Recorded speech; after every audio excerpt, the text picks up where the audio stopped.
Marcy, are you able to hear us? Hello?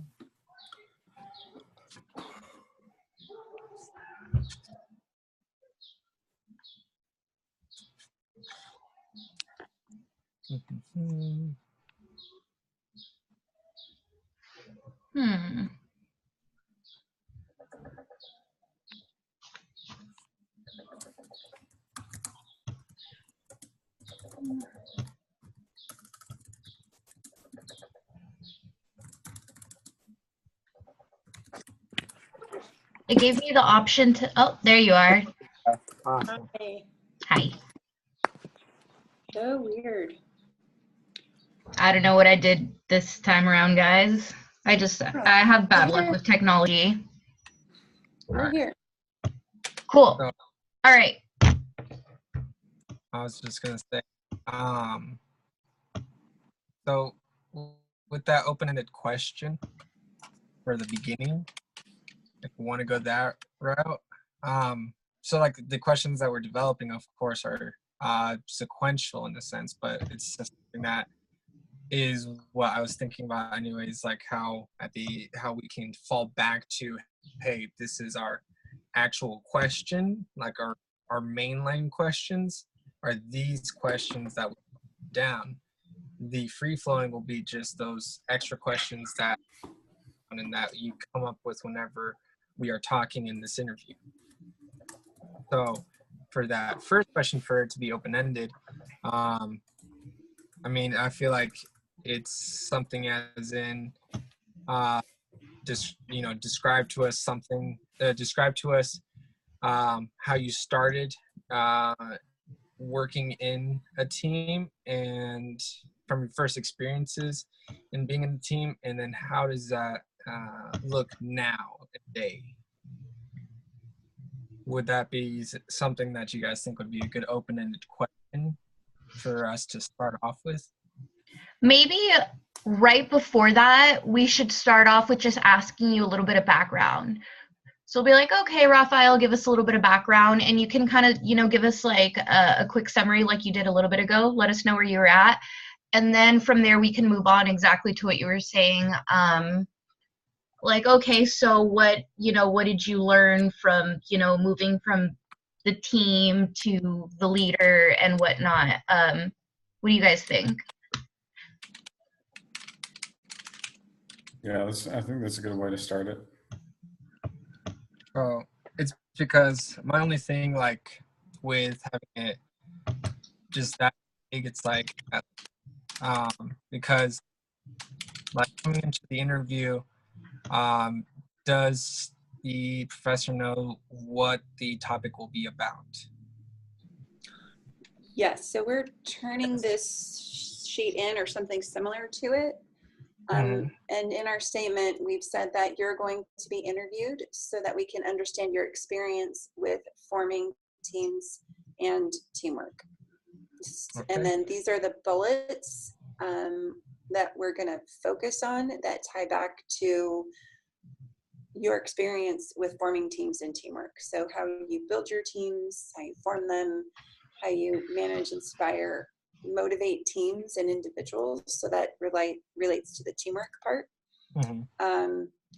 Leadership philosophy and approach, so how you lead, and then work-related leadership transition from subordinate. And this last bullet might be a good one for us to maybe move into some of the numbered or the formed questions. Because I think my hunch is that this experience probably ties to how you lead and your approach to being a manager. Is that a safe assumption? Yeah, because it is. So for when I am describing my background, so give us the background of what position you're in now with teams, you know, then I can give you the background of how I developed my people that I worked with, and then I became their supervisor and their leader. That's where those open-ended questions on how to leadership transition from being just an associate to being an actor. So yeah, that could tie into those numbered questions. Okay, so I just wrote a question in mine. It says, help us understand how your experience as a member of the team has shaped your leadership approach. Okay. Or has shaped you as a manager slash leader of a team. I think that's better. Okay. And then as you answer that, I'm sure we're going to have more questions for you there. But all of our questions that we've written likely tie back to these 3 bullets, which, as Sarah was suggesting earlier, ultimately tie back to our overarching goal for the conversation, which is to understand your experience with forming teams and teamwork. Okay.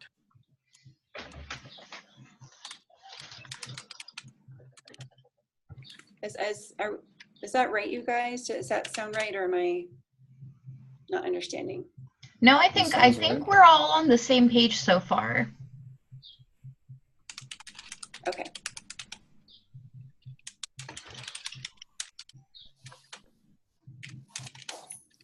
Yeah.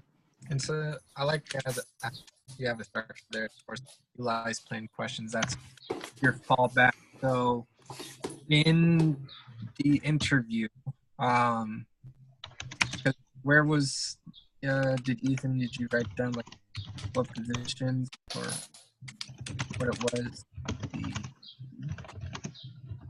Because who here has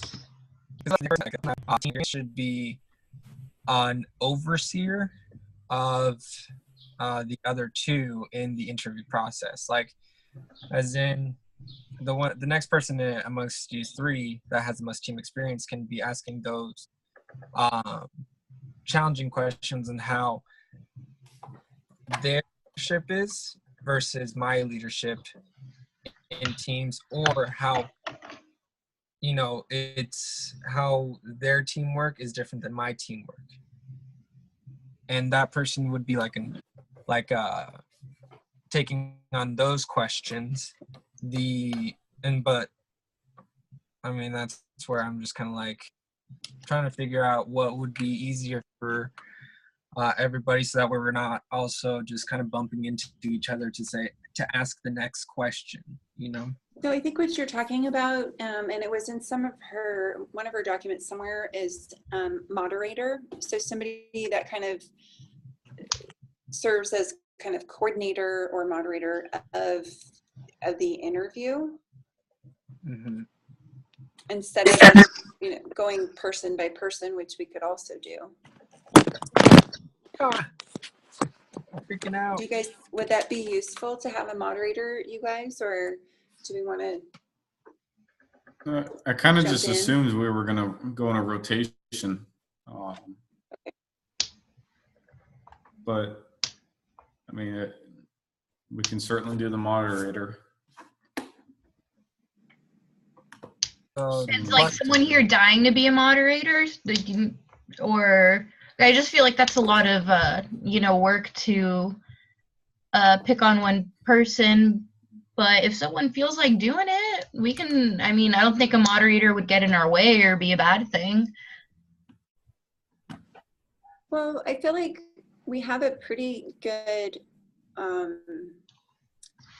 flow with each other, right? Because I think we're all willing to jump in, and I think if we're just mindful to include each other, right? If we notice that maybe somebody hasn't asked a question, or it's probably somebody else's turn, that we invite that in. I tend to talk a lot, so I try to be mindful of that by inviting others in. So then it doesn't feel, because if we're saying we want it to be free-flowing and unstructured, moderator might feel like over the top. something would be just like the pluses and minuses. The pluses are for that what Ethan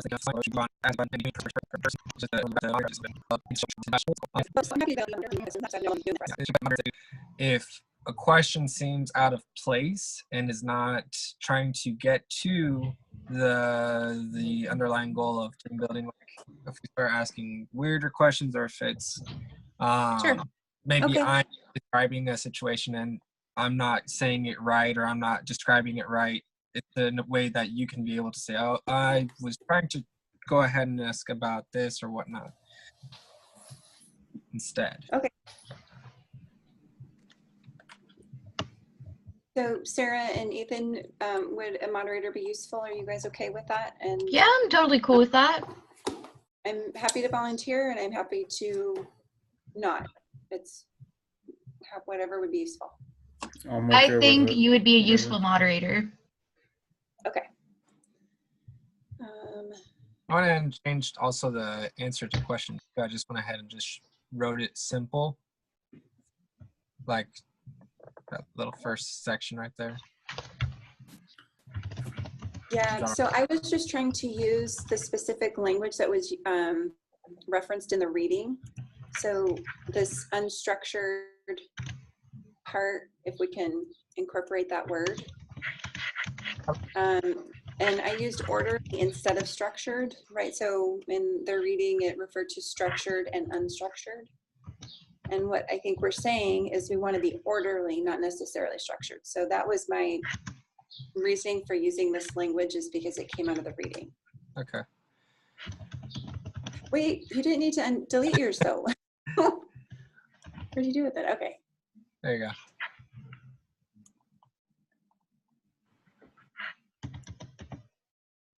Are we still going for the extra credit discussion?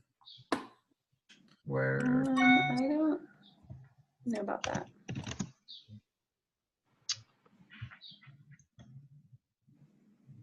Unfortunately, I did not get enough reading done to participate in an extra credit. It would be a bunch of mumbo jumbo. the about discussion and preparation, I take the full time period so that time for your team to discuss the topic of conflict and creativity in teams. Please make sure you have read the assigned readings. Discussion of these two topics prepared for other readings and live. Please do rounds of discussion focusing on the concepts of conflict and creativity.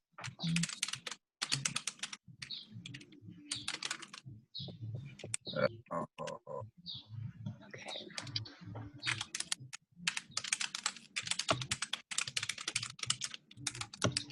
I mean, I wouldn't mind go ahead and give an attempt to answer questions and then, you know,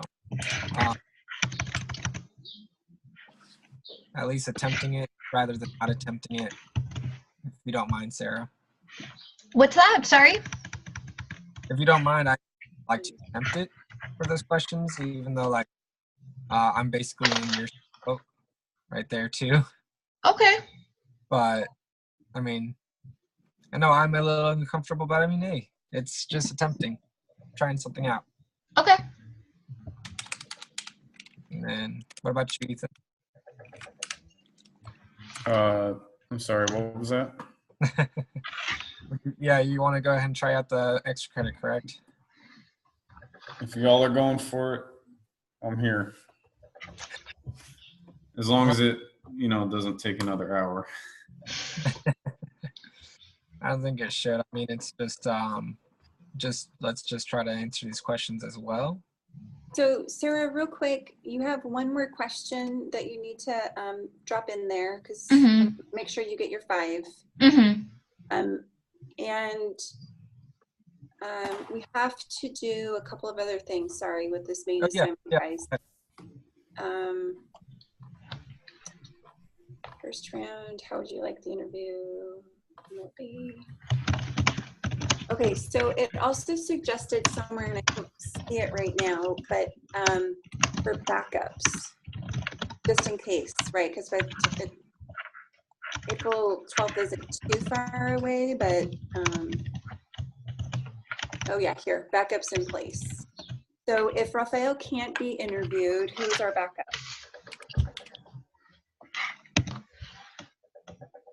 I mean, if no one really wants to do it, I don't mind doing it. I do have a bit of teamwork experience. I was a supervisor for about 2 years too, so I do also have some leadership experience. So I don't mind taking on the role of backup in case something happens and Raphael can't make it. Okay. And then I'll take responsibility for recording the interview as the backup. And then Sarah, I'm assuming that you would record just based on kind of your regular It's cool with me. duties. Okay.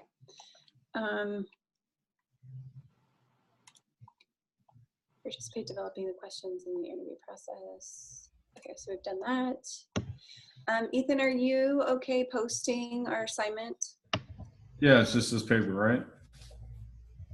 Yeah, Yeah. so what I can do is clean up this document to pull out all of her notes and guidance so that it's just one document with all the information she's looking for. So I can edit that. Okay. Okay, Yeah. that is right. We do have Tonight, that and then due. we'll Is touch that what base. is due this Sunday? Is kind of what we're working on now? Or I thought I saw something was due Yeah. on some kind of team assignment, team paper. Yeah, so we have our individual assignment, which is, what page is this? Just gonna tell me. Okay. So at the bottom of page 4 is the individual assignment, which is to post a summary of your contribution to this talk. And then your 5 questions, how you participated, and then add notes for the extra credit. The team written assignment is to post this document to the team assignment folder, basically. Okay.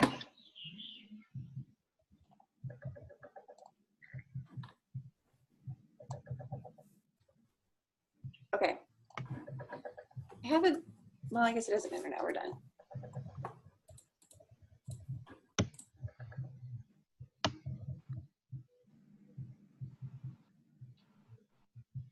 Okay, so are you guys good if we move to extra credit then, or attempt extra credit? Let's do this. Okay, I think Yep. everything else is done. I'm gonna plug in an open-ended general question though.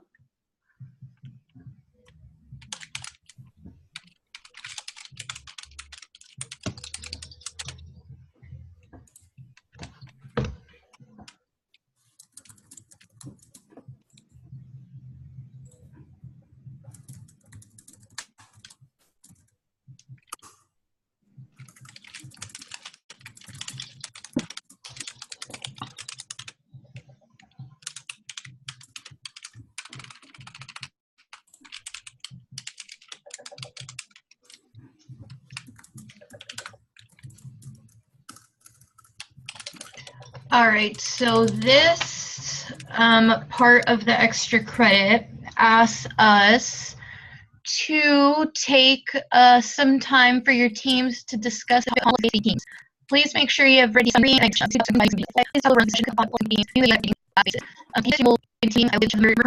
So, And allowing critique, but I think that there shouldn't be, this question makes it seem like there's a designated critiquer. And I think that everyone should be able to raise their critiques in order to work out all the wrinkles. I think critiques are really important, kind of touching on what we learned about just the was it the minority group and how they challenge the kind of like, not the status quo, but they challenge kind of like ideas at the table, and it kind of fosters like cognitive thinking and creative thinking in a way. So I think someone kind of critiquing is important. But yeah, I think Ethan made a good point. It shouldn't be the same person always critiquing. It's important for different people to put in different opinions in order to come up with different creative ideas.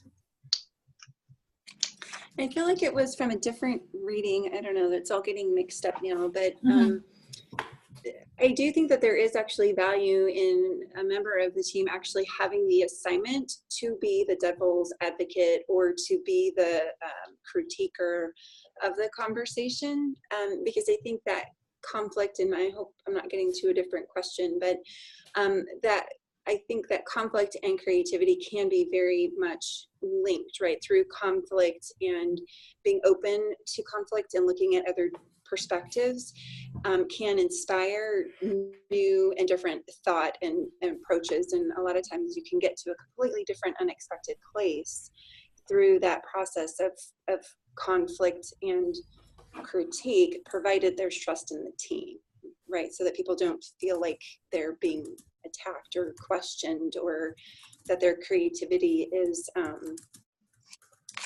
stifled, lack of a better word. So I think to answer that question, I agree with you guys that there's absolutely value in having critique, the process of critique on the team. Raphael, your thoughts? Right. So one of the things is that how I've noticed it with especially having critique to proposals, and like what I've had to experience is like something even like along the lines of something recent. You know, whenever I've been able to talk with different associates of mine and talking with people who are underneath me and explaining them why it is that I'm setting the guidelines for this such thing, some and majority will not question why it is that that's going to be the guideline for it. The thing is that with a designated critiquer or somebody that can go ahead and challenge me on that, it goes ahead and helps me also understand that I'm not fully explaining the guideline. And sometimes I'll get caught up in just explaining the guideline, but then never like saying the guideline, but never explaining it. That critiquer goes ahead and challenges me and into explaining the justification as to why I'm going ahead and setting the guideline, what is my backup onto why this guideline needs to be set, and what is that helps reinforce my saying guideline. So I think whenever it comes down to it, if I was to have everybody always critiquing that guideline, it then becomes a challenge to be able to connect with everybody, because everybody will then slowly start to branch off of the team and start to develop their own ideas of, hey, I thought it should be this way instead, and this person that's critiquing the guideline, well, I thought it was supposed to be this way instead. If we have one main critiquer, I think that's where it goes ahead and focuses all that energy on like what, like everybody on the team, that critiquer can just make sure that it's solidified, and they take some of the hit, but it's like, you know, it's something that I think I value having someone, not everyone. Okay, that's a good point. So kind of to sum it up, we decided it kind of fosters creativity, but also to touch what you were saying, it helps kind of reinforce some of the guidelines or rules set in place when people kind of challenge the logic and kind of make sure, and it helps you understand that you're also maybe lacking in explaining that, and it helps you grow as well. Yeah, like, I'm just explaining this instance for this team, so like we talk about our team, having a critique from everybody is beneficial, because like on our timeline of how we are as a team, how short we have to go ahead and connect with each other, having those critiques, it helps us solidify like if we're doing everything correctly, if we're following through with making sure the document is set right. Mm-hmm. So I can see that being beneficial for this team, and for other teams, like sometimes it's better to be like in that case.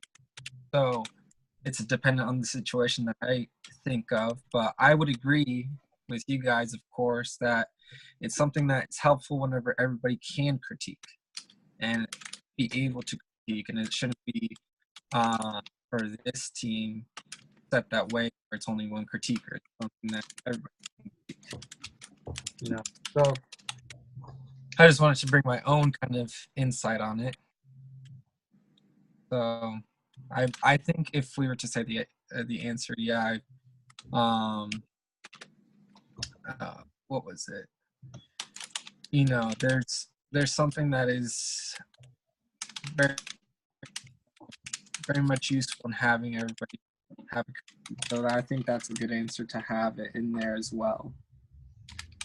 Okay.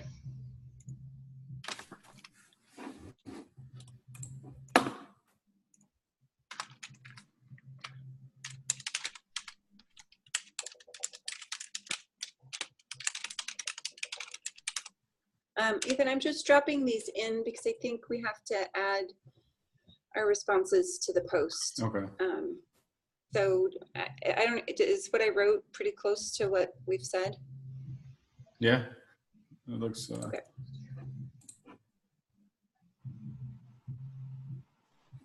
All right, you guys ready to move on to the next one? Yeah. All right, so what are some methods for integrating creative thinking into team projects and meetings, especially for those who say, I'm not a creative person? Well, I'll take this one to start off, just because I can definitely, I'm definitely that person where I'm not a creative person, but I think that's only true individually for me. I'm not creative on my own. If you give me a piece of paper and tell me to draw something, I'm just gonna like, but when I'm with a group of people and, they get some of their ideas going, I'm able to be inspired by them and either build off of what they're saying or kind of come up with my own ideas that way, or kind of reconstruct or kind of, tidy up their ideas.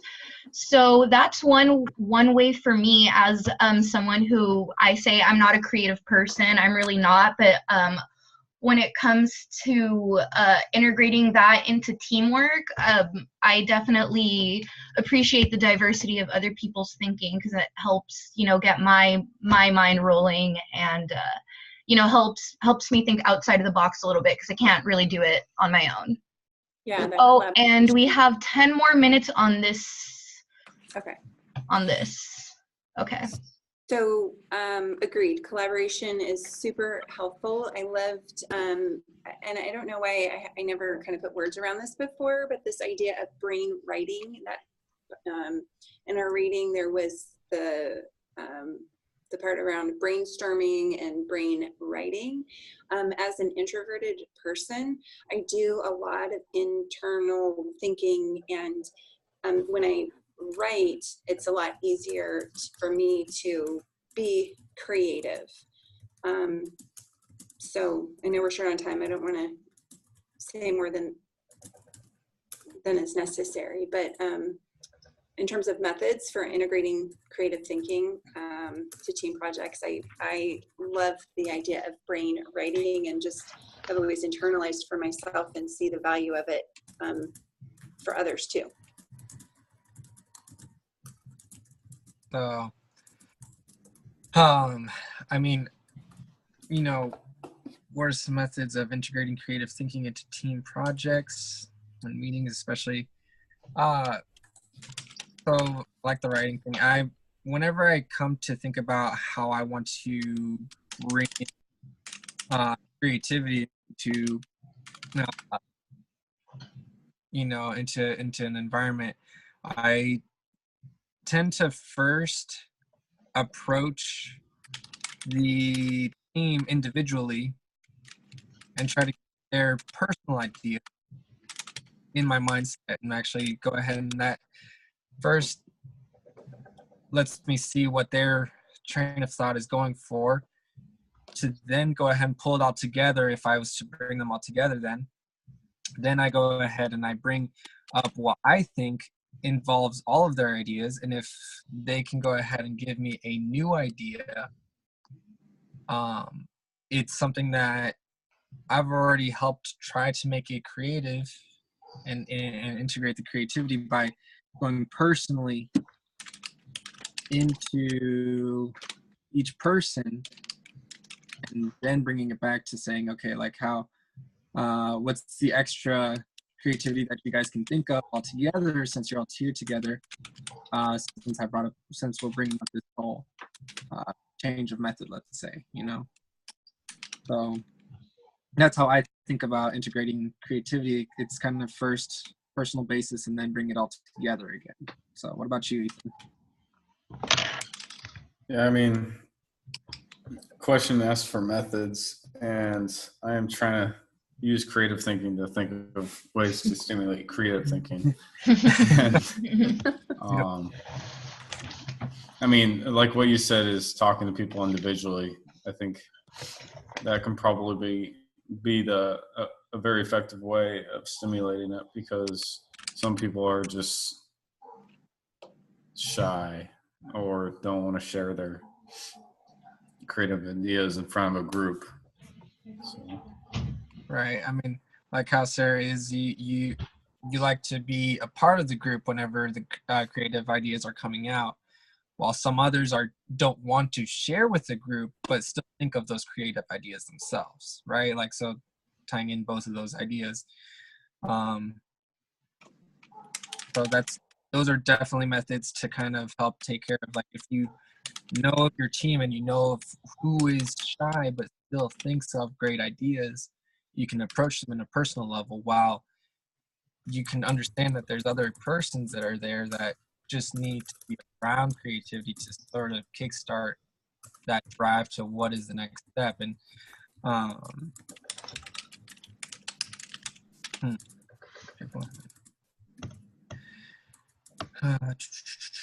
right, let's try and knock out these last two real quick. Yeah. 5 minutes. Special thanks to Marcy, our master editor. All right, question number 3. Did you address these issues in your team charter? Would you and your teammates really be able to follow the process you outlined for addressing conflict in the charter if such conflict actually happened? I think that's a tough one because, well, first of all, to answer the first question, did you address these issues in your team charter?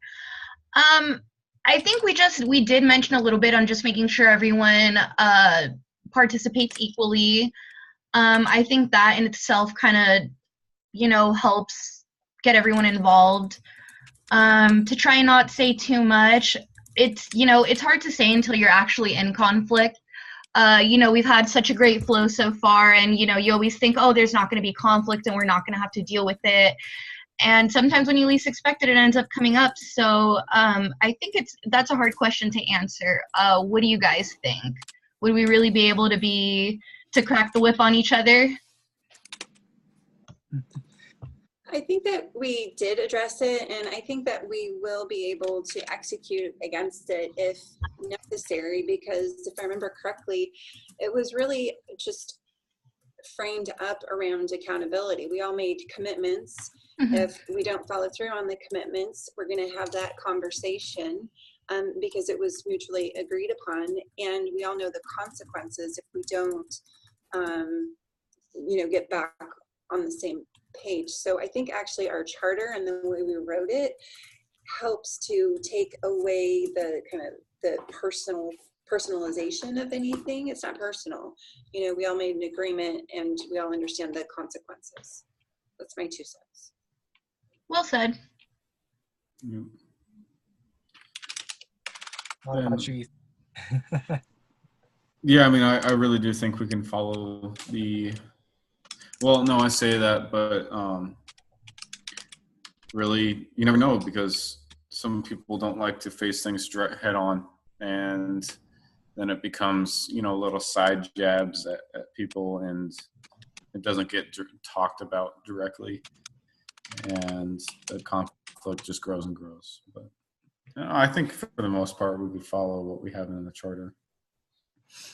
Yeah, I mean, so like, I think whenever it's like that first question, did you have these issues in your team members? We addressed it in a non-personal way, so that way we don't have personal emotions tied to conflict resolution.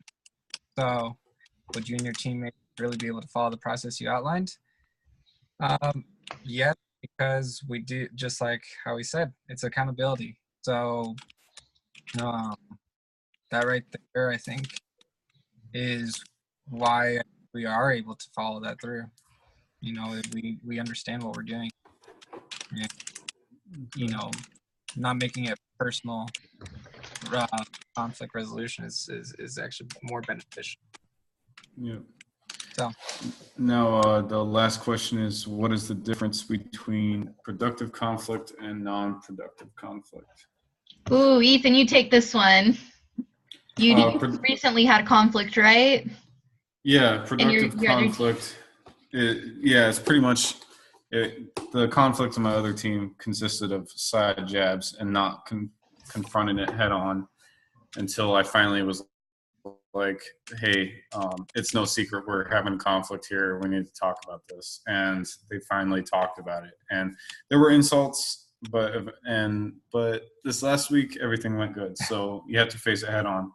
And if there's anything personal, like, personal insults, then it becomes non-productive. yeah, one thing that I would add into the whole productive conflict is something that is targeted towards if a process is set and you are training a new associate that does not know the process, and their conflict is relying on, hey, you know what, like the senior team worker is saying that you're not doing this correctly. That conflict of, okay, like, what are you talking about? I thought this was correct.